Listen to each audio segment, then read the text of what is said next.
People, what's good, what's good? How are you all doing? Hopefully you're all doing very, very well. Don't forget, hit that subscribe button. If you guys are new to the channel, don't forget as well to like and share the vids. Also, don't forget, follow me on Instagram if you want to keep up with what I do outside of YouTube. Next week's an interesting week for me. I get to interview the Canadian national football manager, something a bit different. And I also start a new show with Michael Owen, Andy Cole, and Paul Robinson, former England and Spurs goalkeeper. And I think I'm doing a sit down with David Ornstein. If you guys know your football, you'd know he's Mr. Transfer Guru. So again, things like that I'm going to put on my Instagram stories and obviously Instagram main page feed as well. So if you want to follow me, it's Ade Oladipo. Big shout out to the Latin snake, Sergio Mora, who sent me this t-shirt. Big fan of Sergio Mora. Really, really nice guy. It's weird, like working with these people, because when I used to watch Sergio Mora 20 years ago on the Contender Series, might have been a bit more than 20 years ago, you know. I mean, I don't know how old you guys are. Fingers crossed you know what I'm talking about. But the Contender Series was the best boxing show ever, like by a million miles. Especially the first episode. It started to get a bit shit from like season 3, but the first season was incredible, and Sergio Mora won it. So if you haven't seen it, I'm sure you can find it on YouTube somewhere. It was quality. I want to talk about ERROL Spence, TERENCE Crawford, but I see this just pop up, which I guess kind of links to it. Keith Thurman, and he said these young guns need to know I'm not a gatekeeper. We'll see what happens with Thurman. I mean, he fought Barrios beginning of the year, and I thought the idea for Thurman was to stay busy. I thought that was going to be it, because Thurman for the last 3-4 years has been very, very inactive. Some part due to injury, some part due to not being able to get fights, and I guess the other maybe just being disinterested. And I thought this was the start of a bit of a comeback where he stays busy. You know, maybe not in the biggest fights, but stays busy. And I think he fought Barrios, was it January or February? And we've not heard anything about a fight for Thurman since, if I'm honest with you. He may be in the run-in to fight TERENCE Crawford, which isn't good news, because that means the TERENCE Crawford-ERROL Spence fight gets delayed. There has been some talk about him versus Jaron Ennis, which I guess kind of leads on to what he said here about not being a gatekeeper, because if you beat Thurman, you're definitely world level.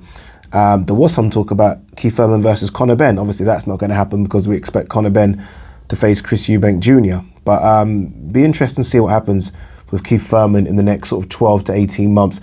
Let's talk about ERROL Spence, TERENCE Crawford. Doesn't look like it's happening, does it? Doesn't look like it's all gone quiet. Like, there was so much talk about this fight prior and after ERROL Spence beating Yordenis Ugas. So much talk. I mean, ERROL Spence did interview saying he wants it. TERENCE Crawford did interview saying, look, well, I'm no longer with Top Rank. We can make this fight happen. Nothing. Honestly, crickets. Zero. It's embarrassing. And look, boxing's given us a lot in the last couple of years, so I'm not going to go on this rant and say, oh, boxing's a disgrace, because, you know, aside from a handful of fights, most of the fights I wanted to see in the last couple of years, I've seen. There are still some big ones that we didn't see and we're probably never going to get to see, like AJ versus Wilder was a massive one that boxing just ruined.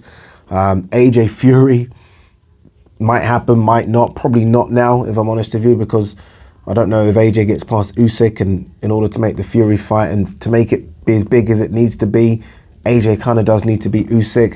And there's a couple of more, but the biggest one is Spence Crawford. I mean, it's huge. It's enormous. And I say huge and enormous, and I have to be careful with this. Huge and enormous from my standpoint. From a standpoint of huge and enormous where it makes massive amounts of money, which could be a big stumbling block now, by the way. I don't know if it's that.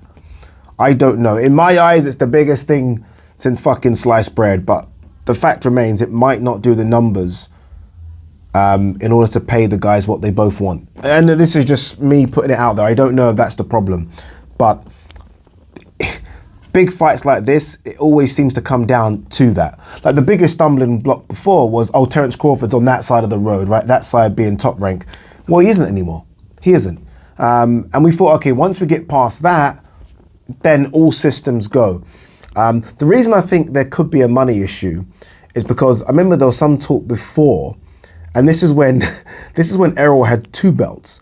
There was some talk before about it being a 50-50 fight, split financially, and I think ERROL was like, no way.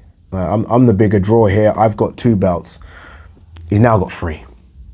So if it was a problem then, it's going to be a bigger problem now. And then you ask how much is it worth? Like for me, look, both fighters should get paid ridiculous amounts of money. You're talking arguably pound for pound number 1 versus pound for pound number 4. 2 guys unbeaten. It's a 50-50 fight in terms of who you think's going to win. That should generate millions, but it just doesn't work like that, does it? It doesn't. I mean, is it a pay-per-view that touches 5 to 750,000 pounds? Sorry, 750,000 buys. I think so, but I don't know if it is.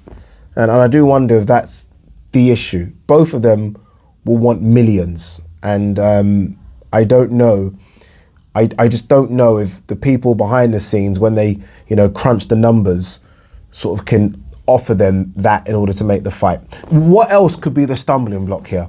It's not a case of, ERROL's scared of Terence or Terence scared of ERROL. It's not a case of they can't be on the same network. There's no issue.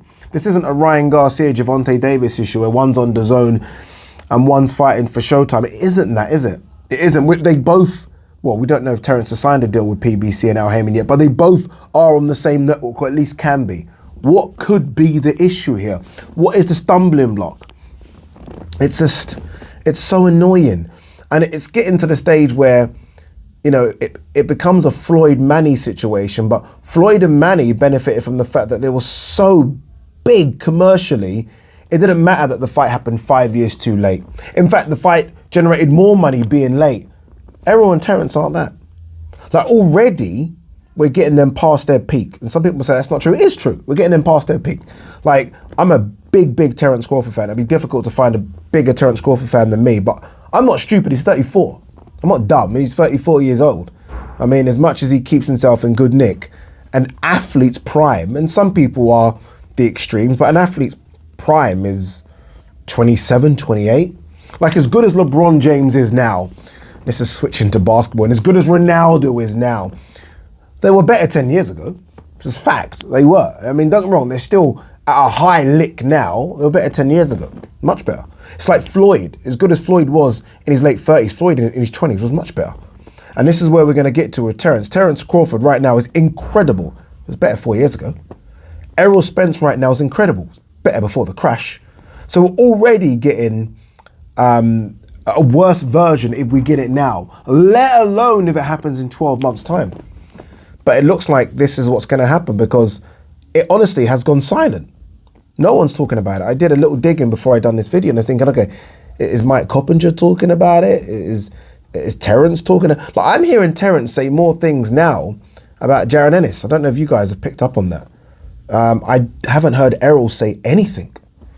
Which, look, again, now working for a broadcaster, I understand what kind of goes on behind the scenes. I'm kind of privy to that. So I understand that these things sometimes are not in the public domain. But we've heard nothing. Like, let's see, for example, like the Eubank Ben thing. We started to hear whispers 4 or 5 weeks ago. So although nothing's been announced, you kind of know what's going on. You know what I mean? With this, zero. Like, this should be now. This should be now. By the time it rolls round, it could be a case of Terence Crawford's been out of the ring for a year. So he's not even active. I don't know.